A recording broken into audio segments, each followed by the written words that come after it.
Elogio de la dificultad por Estanislao Zuleta. La pobreza y la impotencia de la imaginación nunca se manifiestan de una manera tan clara como cuando se trata de imaginar la felicidad.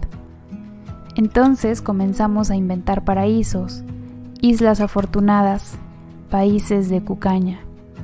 Una vida sin riesgos, sin lucha, sin búsqueda de superación y sin muerte. Y por lo tanto también sin carencias y sin deseo.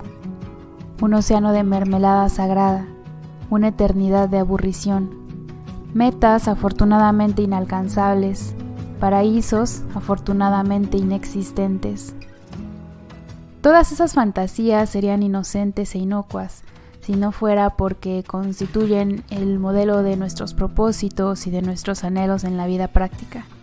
Aquí mismo, en los proyectos de la existencia cotidiana, más acá del reino de las mentiras eternas, introducimos también el ideal tonto de la seguridad garantizada, de las reconciliaciones totales, de las soluciones definitivas.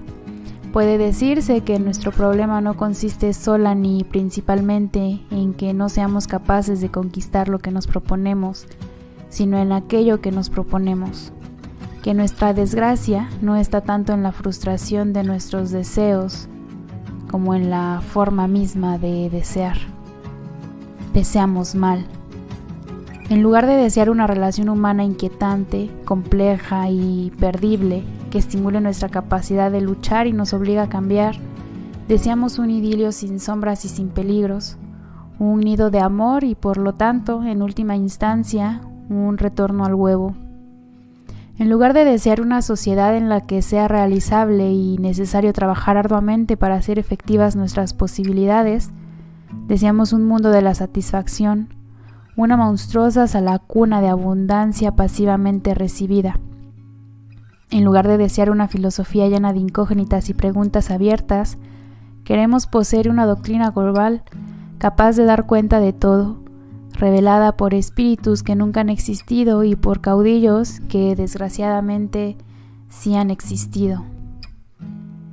Adán y sobre todo Eva tienen el mérito original de habernos liberado del paraíso. Nuestro pecado es que anhelamos regresar a él. Desconfiemos de las mañanas radiantes en las que se inicia un reino milenario. Son muy conocidos en la historia desde la antigüedad hasta hoy los horrores a los que pueden y suelen entregarse los partidos provistos de una verdad y de una meta absolutas. Las iglesias cuyos miembros han sido alcanzados por la gracia y por la desgracia de alguna revelación. El estudio de la vida social y de la vida personal nos enseña cuán próximos se encuentran una de otro la idealización y el terror. La idealización del fin, de la meta, y el terror de los medios que procurarán su conquista. Quienes de esta manera tratan de someter la realidad al ideal, entran inevitablemente en una concepción paranoide de la verdad, en un sistema de pensamiento tal que los que se atrevieran a objetar algo quedan inmediatamente sometidos a la interpretación totalitaria. Sus argumentos no son argumentos, sino solamente síntomas de una naturaleza dañada, o bien máscaras de malignos propósitos. En lugar de discutir un razonamiento, se le reduce a un juicio de pertenencia al otro, y el otro es, en este sistema, sinónimo de enemigo, o se procede a un juicio de intenciones. Y este sistema se desarrolla peligrosamente hasta el punto en que ya no solamente rechaza toda oposición, sino también toda diferencia. El que no está conmigo está contra mí, y el que no está completamente conmigo, no está conmigo. Así como hay, según Kant, un verdadero abismo de la razón que consiste en la repetición de un fundamento último e incondicionado de todas las cosas, así también hay un verdadero abismo de la acción, que consiste en la exigencia de una entrega total a la causa absoluta y concibe toda duda y toda crítica como traición o como agresión. Ahora sabemos, por una amarga experiencia, que este abismo de la acción, con sus guerras santas y sus orgías de fraternidad, no es una característica exclusiva de ciertas épocas del pasado o de civilizaciones atrasadas en el desarrollo científico y técnico, que puede funcionar muy bien y desplegar todos sus efectos sin abolir una gran capacidad de inventiva y una eficacia macabra.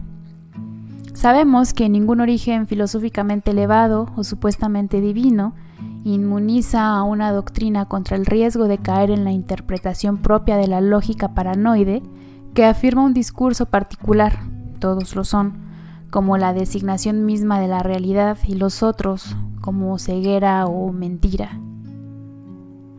El atractivo terrible que poseen las formaciones colectivas que se embriagan con la promesa de una comunidad humana no problemática, basada en una palabra infalible, consiste en que suprimen la indecisión y la duda, la necesidad de pensar por sí mismo, otorgan a sus miembros una identidad exaltada por participación, separan un interior bueno, el grupo, y un exterior amenazador.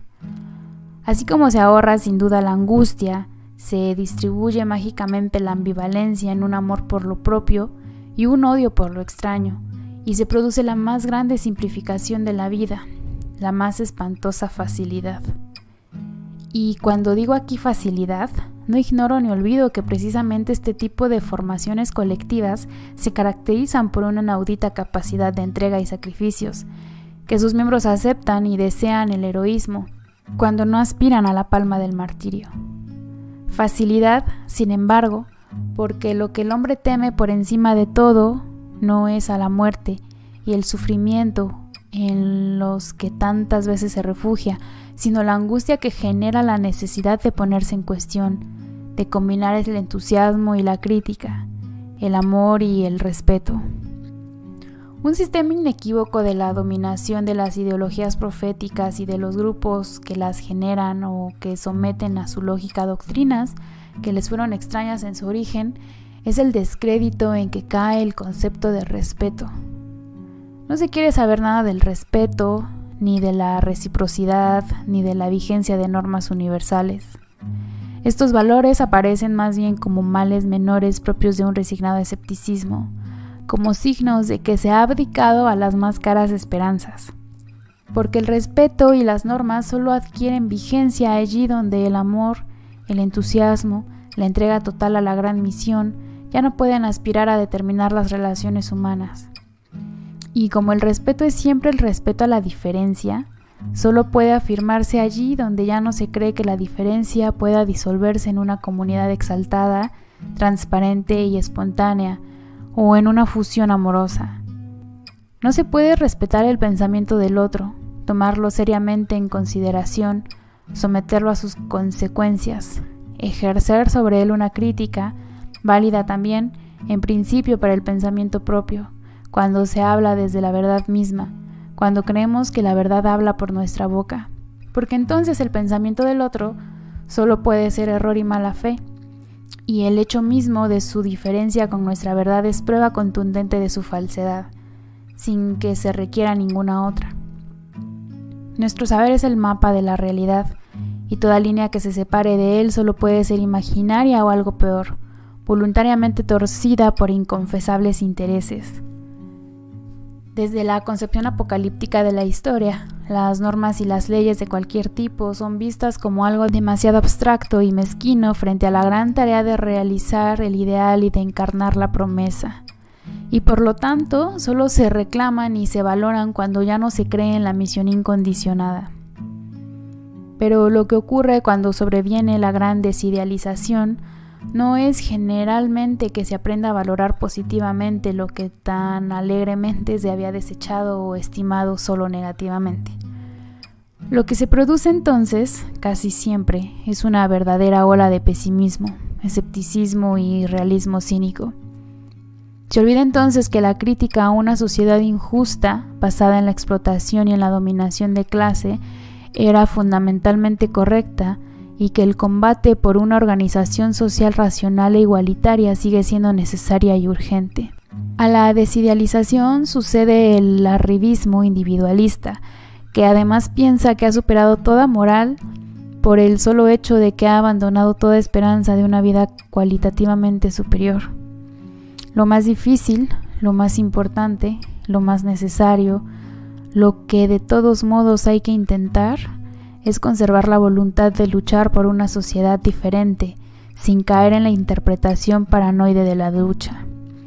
Lo difícil, pero también lo esencial, es valorar positivamente el respeto y la diferencia, no como un mal menor y un hecho inevitable, sino como lo que enriquece la vida e impulsa la creación y el pensamiento, como aquello sin lo cual una imaginaria comunidad de los justos cantaría el eterno hosana del aburrimiento satisfecho.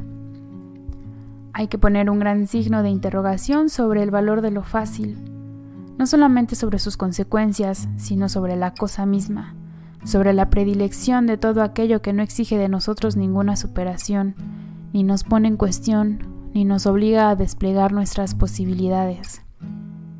Hay que observar con cuánta desgraciada frecuencia nos otorgamos a nosotros mismos, en la vida personal y colectiva, la triste facilidad de ejercer lo que llamaré una no reciprocidad lógica, es decir, el empleo de un método explicativo completamente diferente cuando se trata de dar cuenta de los problemas, los fracasos y los errores propios, y los del otro cuando es adversario o cuando disputamos con él.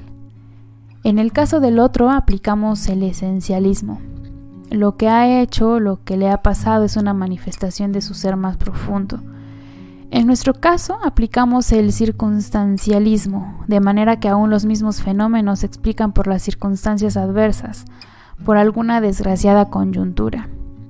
Él es así, yo me vi obligado. Él cosechó lo que había sembrado, yo no pude evitar este resultado. El discurso del otro no es más que un síntoma de sus particularidades, de su raza, de su sexo, de su neurosis, de sus intereses egoístas. El mío es una simple constatación de los hechos y una deducción lógica de sus consecuencias. Preferiríamos que nuestra causa se juzgue por los propósitos y la adversaria por los resultados. Y cuando de este modo nos empeñamos en ejercer esa no reciprocidad lógica, que es siempre una doble falsificación, no solo irrespetamos al otro, sino también a nosotros mismos, puesto que nos negamos a pensar efectivamente el proceso que estamos viviendo. La difícil tarea de aplicar un mismo método explicativo y crítico a nuestra posición y a la opuesta no significa desde luego que consideremos equivalentes las doctrinas, las metas y los intereses de las personas, los partidos, las clases y las naciones en conflicto. Significa, por el contrario, que tenemos suficiente confianza en la superioridad de la causa que defendemos como para estar seguros de que no necesita ni le conviene esa doble falsificación con la cual, en verdad, podría defenderse cualquier cosa. En el carnaval de miseria y derroche propio del capitalismo tardío, se oye a la vez lejana y urgente la voz de Goethe y Marx, que nos convocaron a un trabajo creador, difícil, capaz de situar al individuo concreto a la altura de las conquistas de la humanidad. Dostoyevsky nos enseñó a mirar hasta dónde van las tentaciones de tener una fácil relación interhumana. Van no solo en el sentido de buscar el poder, ya que si no se puede lograr una amistad respetuosa en una empresa común, se produce lo que Varro llama intereses compensatorios. La búsqueda de amos, el deseo de ser vasallos, el anhelo de encontrar a alguien que nos libere de una vez por todas del cuidado de que nuestra vida tenga un sentido. Dostoyevsky entendió, hace más de un siglo, que la dificultad de nuestra liberación procede de nuestro amor a las cadenas. Amamos las cadenas, los amos, las seguridades, porque nos evitan la angustia de la razón. Pero en medio del pensamiento de nuestra época se sigue desarrollando el pensamiento histórico, el psicoanálisis, la antropología, el marxismo, el arte y la literatura. En medio del pesimismo de nuestra época surge la lucha de los proletarios que ya saben que un trabajo insensato no se paga con nada, ni con automóviles ni con televisores. Surge la rebelión magnífica de las mujeres que no aceptan una situación de inferioridad a cambio de halagos y protecciones. Surge la insurrección tan desesperada de los jóvenes que no pueden aceptar el destino que se les ha fabricado. Este enfoque nuevo nos permite decir como Fausto: también esta noche, tierra, permaneciste firme, y ahora renaces de nuevo a mi alrededor. y alientas otra vez en mí la aspiración de luchar sin descanso por una altísima existencia.